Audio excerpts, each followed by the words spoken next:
khamisa fi wajibatiha, kuna mambo ya wajibu katika swala. Kwa hiyo mambo yamegawanyika. Angalia swala kama tujue nchi ndani. Kwenye swala kuna masharti ya swala, kuna nguzo za swala, kuna wajibati, kuna mambo ya wajibu ya lazima kwenye swala. Haya wajibatu swala martaba yake sio kama nguzo, iko chini kidogo. Kwa fil wajibati, wajibati za swala, wajibatu wa thamania, mambo ya wajibu katika swala yako 8. Wajibatu ya wajibu ni 8. Tabtul salati bitarkiha amda, itabatilika swala kwa kuacha hayo kwa maksudi. Wataskutu saha wa jahla, lakini yataanguka kwa kusahau na ujinga. Ikitokea umesahau na ukujua, basi swala iko sahihi. Umeona tofauti ya nguzo? Nguzo ukiacha kutokujua swala ibatilika, kwa maksudi swala ibatilika. Ndio nguzo hizo zina nguvu zaidi. Lakini wajibu ni yale ambayo swala itabatilika ukiacha kwa maksudi, lakini wataskutu saha wa jahla, itaanguka, itakuwa haina tatizo kama sahau au kutokujua. Wajibu lisahwi ana sujudu sahwi, na ni wajibu kwa aliyosahau kuleta sujudu sahwi. Aliyosahau hizo wajibati aite nini? Sujudu sahwi. Falfarqu bainaha wa baina al-arkan, tofauti kati ya mambo ya wajibu na mambo ya nguzo. Anna man nasiya rukna, kwa mwenye kusahau nguzo, lam tasihu salatu, mwenye kusahau nguzo swala yake haisii illa biitiyani bihi, isipokuwa ilete. Ukisahau nguzo swala haisii mpaka uilete. Amma man nasiya wajiba, ama mwenye kusahau jambo la wajibu, amma man nasiya wajibu ajza anhu, itamtosha yeye sujudu sahwi, sijida ya kusahau. Fal arkanu awkadu, nguzo zina nguvu zaidi min alwajibati, kuliko mambo ya wajibu. Wa bayanu ala nahwi alati, na ubainifu wake kwa mfumo, kwa mfano ufuatao. Sikiliza sasa maelezo. Kwanza tuelezea maelezo aliyosema tofauti ya nguzo na wajibati. Nguzo ukiacha bwana swala haisi mpaka uilete. Mfano mimi na swala Allahu akbar, nikasahau kusoma sura Fatiha, swala ya siri, sio? Nikasahau kusoma alhamdulillah. Alhamdulillah ni nguzo. Nikarukuu, nikirukuu mimi swala yangu haisi, inabidi nirudi kwenye nguzo, nirudie tena sura Fatiha. Umeelewa? Tuko kwa sababu nilichokiacha ni nguzo. Nguzo ukiacha rudia, kama kwenye rakaa hiyo hiyo unarudia. Kama mwisho wa swala rakaa ilikufa, kama upita muda mrefu urudie swala kamili. Sio ile urudie swala yote. Yaani mfano mimi nimeswali rakaa ya kwanza, Allahu akbar, sura Fatiha, nikarukuu, nikaenda nikasujud mara moja, alafu nikapanda sijida ya pili, sisi nimeacha nguzo. Tuko baadaye nakumbuka hapa kama sisi sujud ya pili, hii rakaa ishakufa, ile kufa mwanzo imekufa kwa sababu imekosa nguzo. Hii rakaa ya pili ndio ya kwanza, lakini nikikumbuka ndani ya rakaa narudia. Ikiwa rakaa imeisha, kile nilichokiacha kwenye rakaa ya kwanza, rakaa imekufa yote, hii rakaa ya pili ndio ya kwanza. Lakini mfano na swala rakaa hiyo ya kwanza, Allahu akbar, sura Fatiha, sura nyingine, badala ya kurukuu nikaenda moja kwa moja nikasujudu, sija rukuu. Lakini kurukuu ni nguzo, nikakumbuka pale sija rukuu, narudi kwenye kurukuu, narudi afanye pale chini aje kwenye kurukuu, afu na itidali, afu na yeye utasahau vipi na imamu hivi? Kwa sababu yani usalisha kwa sababu hii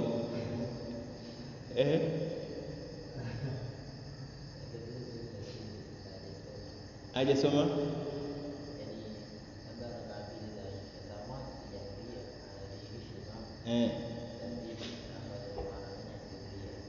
atamalizia rakaa kama aje soma sura Fatiha kwenye siri, ana kwenye swala ile ya dhahiri rakaa ambazo wanasoma waziwazi imamu, hamna tatizo. Za siri umeacha nguzo, rakaa ile utaimalizia sasa, utaimalizia baadaye akitoa salamu imalize.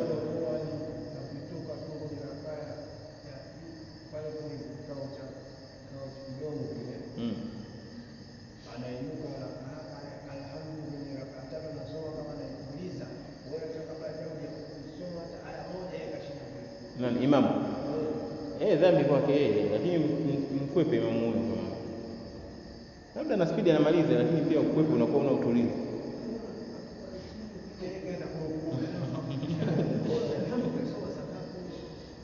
tuendelee. Kwa hiyo hii tofauti ya mambo ya nguzo na wajibu. Umeeleka tofauti. Nguzo mpaka ulete. Sasa wajibu, jambo la wajibu ukilisahau ulileti urudii. Yaani kwa mfano hapa tumesoma tahiyatu ndogo, haipo kwenye nguzo tahiyatu ndogo. Kwa hiyo mfano mimi swali rakaa 2 baada ya kukata tahiyatu ndogo sikukaa nikasimama. Nikishasimama kule nikakumbuka si kata tahiyatu ndogo sirudi kwa sababu sio nguzo. Lakini mwisho wa swala nitaleta sahau. Ndio tofauti ya nguzo na wajibu.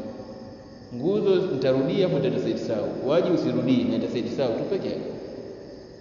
Kwa hiyo anataja sasa wajibati. Tumeona masharti yako 9, nguzo ziko 14, wajibati jamii takbirat ghaira takbirat al-ihram. Takbira zote ukitoa takbira al-ihram ni wajibu. Umeelewa? Takbira ile ya kwanza Allahu akbar ni nguzo. Zinazofuatia zote ni wajibu.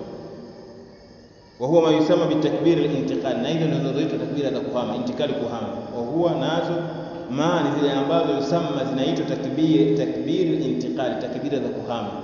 Allahu akbar, Allahu akbar. Unama sehemu moja na sehemu nyingine kwa takbira. Liqauli ibn Mas'ud, kwa kauli ibn Mas'ud radhiyallahu anhu, ra'aytu an-nabiy sallallahu alayhi wasallam, nimemuona mtume sallallahu alayhi wasallam yukabbiru, akatakbira fi kulli raf'i, kwenye kila kunyanyuka, wa khafdi, na kuinama, wa qiyami, wa qu'ud, na kusimama na kukaa. Kwa mtume kila raf'u, kila kwenye kunyanyuka, wa khafdi, na kuinama, wa qiyam, na kusimama, wa qu'ud, na kukaa na takbira. Fakad wadhaba an-nabiy alayhi, alidumu, fakad wadhaba, hakika alidumu an-nabiy mtume sallallahu alayhi kwa jambo hilo, ila amata, mpaka alipofariki. Wakad qala sallallahu alayhi wasallam, na amesema mtume sallallahu alayhi wasallam, sallu kama raaitumuni usalli, swalini kama mlivyoona mimi nikiswali. Hiyo nguzo ya kwanza ya wajibati, sio? Ya pili, kaulu samia Allahu liman hamida, kusema samia Allahu liman hamida ni wajibu للإمام والمنفرد, kwa imamu na mswali peke yake. Lihadithi Abi Huraira, kutokana na hadithi ya Abu Huraira, kana Rasulullah sallallahu alaihi wasallam, alikuwa mtume sallallahu alaihi wasallam, yukabbiru hina yaqumu, anatakbira na kusimama, ila sala, kwenye swala. Thumma yukabbiru hina yarkau, kisha anatakbira na kurukuu. Thumma yaqulu, kisha anasema samia Allahu liman hamida, amemwitikia Allah yule ambaye mwenye kumhimidi. Hina yarfa'u salbahu, wanaponyanyua mgongo wake, min ar-rukuu, kutoka kwenye rukuu. Thumma yaqulu huwa qa'im, kisha anasema hali ya kuwa amesimama, rabbana wa lakal hamd, Mola wetu zako sifa njema. Kwa hiyo kusema samia Allahu liman hamida ni wajibu. Ya tatu, qawlu rabbana lakal hamd au rabbana wa lakal hamd, kusema rabbana wa lakal hamd lilmaamum faqat, kwa maamuma peke yake. Ama al-imam wal-munfarid, ama imam na mwenye kuswali peke yake, fayusannu lahuma aljamu bainahuma, ni sunna kukusanya vitu viwili. Tuelewana kitu? Atasema samia Allahu liman hamida, rabbana wa lakal hamd. Tuko hapa, imam na mwenye kuswali peke yake. Li hadithi Abu Huraira al-mutaqaddim, kutokana na hadithi ya Abu Huraira iliyotangulia. Wali hadithi Abi Musa, na katika hadithi ya Abi Musa wafi, kwenye hadithi imekuja wa idha qala samia Allahu liman hamida, imamu akisema samia Allahu liman hamida, faqulu, nisemeni rabbana lakal hamd. Wajibati ya tatu tumesema ziko ngapi wajibati? 8. Ya 4, qawlu subhana rabbiyal azim marratan fi rukuu, mara moja kwenye kurukuu ndio wajibu, mara 3 ni sunna. Umeelewa? Subhana rabbiyal azim, kusema subhana rabbiyal azim marratan, mara moja, fi rukuu, kwenye rukuu. Ya 5, qawlu subhana rabbiyal a'la, kusema subhana rabbiyal a'la, umetakasika Mola wangu aliyekuwa juu, marratan fi sujud, mara moja kwenye kusujudu. Liqauli Hudhaifa fi hadithi, kwa kauli ya Hudhaifa katika hadithi yake, kana, alikuwa, yani nabii sallallahu alaihi wasallam, alikuwa mtume sallallahu alaihi wasallam, yaqulu fi ruku'i, anasema kwenye kurukuu, subhana, kwenye kurukuu subhana rabbiyal azim, wa fi sujudihi, na kwenye kusujudu anasema subhana rabbiyal a'la. Wa tusannu ziyada fi tasbih fi sujudi wa rukuu ila 3, na ni sunna kuzidisha hizo tasbih, hizo adhkar kwenye kusujudu na kwenye kurukuu ila 3, mpaka 3. ndio hivyo sunna kuzidisha 3. Wajibati ya 6 qaulu rabbi ighfirli, kusema rabbi ighfirli baina sajdatayn, kati ya sajda mbili kwenye li hadithi Udhaifa, kwa hadithi ya Udhaifa anna nabii sallallahu alayhi wasallam kana yaqul, mtume alikuwa anasema baina sajdatayn, kati ya sajda mbili, rabbi ighfirli rabbi ighfirli, ee Mola wangu nisamehe mimi. Ya 7 at-tashahhud al-awwal, tahiyatu ya kwanza ambayo tunaita tahiyatu dogo, ala ghairi man qama imamahu sahwa, kwa yule ambaye amesimama imamu wake kwa kusahau. At-tashahhud al-awwal, tashahhud ya kwanza, ala ghairi, kwa asiyokuwa, man qama, amesimama, imamu sahwa, imamu wake kwa kusahau. Fa innahu la yajibu alayhi, kwani mambo yalivyo sio lazima kwake yeye, liujubi mutabaatihi, kwa wajibu kumfuata yeye. Lianna an-nabiy sallallahu alayhi wasallam, kwa sababu mtume sallallahu lamma nasiya tashahhud al-awwal, aliposahau tahiyatu ya kwanza, lam ya'id ilayhi, akurudi. Wajabarahu bisujudi as-sahwi, na akaiunganisha kwa sujudi sahwi. Nini maana maelezo? Tashahudi ya kwanza kwa yule ambaye imamu wake amesimama, kwa sio kwa ambaye imamu wake amesimama kwa kusahau, kwa sababu mambo yalivyo sio wajibu kwake yeye, la yajibu alayhi, inakuwa sio wajibu tahiyatu kwake yeye, liujubi almutabaa, kwa lazima kufuata imamu. Yani maana yake imamu, sikiliza huko, imamu kasimama Allahu akbar, subhanallah, hakurudi, kasimama moja kwa moja. Kwa hiyo wewe inabidi tahiyatu kwanza uiache, ufuate nani? Imamu, kwa sababu ndio anasema fa innahu la yajibu alayhi, tahiyatu kwanza sio wajibu wake yeye, liujubi almutaba, kwa sababu kuna ulazima kumfuata nani? Imamu. Tuko sio kama mambo yote, ili jambo hili ni wajibati. Tuko